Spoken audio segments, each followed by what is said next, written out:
Welcome to another video blog by The Teacher Studio. Today I'm going to talk to you about out-of-the-box math assessments. One thing I have learned over the years is that it is critical to always be assessing what students know, what misconceptions they have, and what more they need to know. It seems like all the assessments we have at our fingertips are always too fill in the blank for me. So on a whim recently, I decided to have my students create their own assessments to show what they knew, and the results were fascinating. I treated their assessment almost like a demand prompt in writing and told them that they would have a limited amount of time to do whatever they wanted in whatever way to show me what they knew. They could draw, they could write, they could label, they could use paper or markers and graph paper, whatever they needed to try to get across how deeply they understood the topic. After time was up, I simply asked students to self-assess and grade themselves and to let me know how well they thought they did.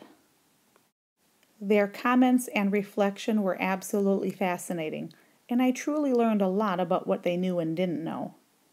I've provided teacher rubrics and student-friendly rubrics with the resources I've made in case you don't feel comfortable letting students grade themselves.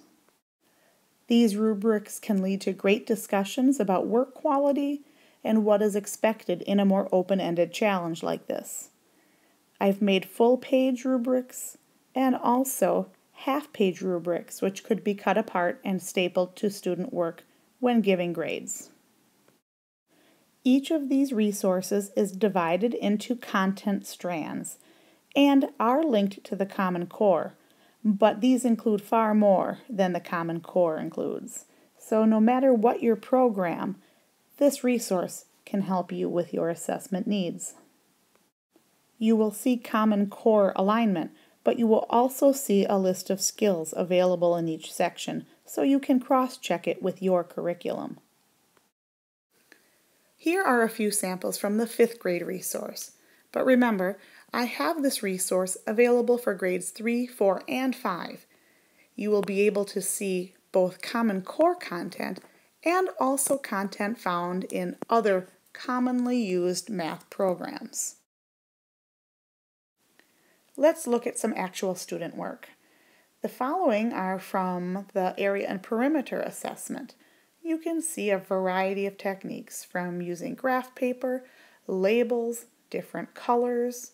You can see written descriptions. You can also see how some students organize their work in different ways and use labels. And what I really noticed was this showed me misconceptions. So when I looked at this student and I saw how she had the area labeled without using square units, I knew it was something we needed to address.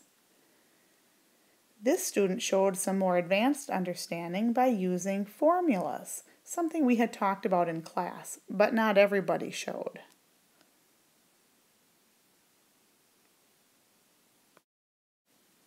Let's look at a different set of samples.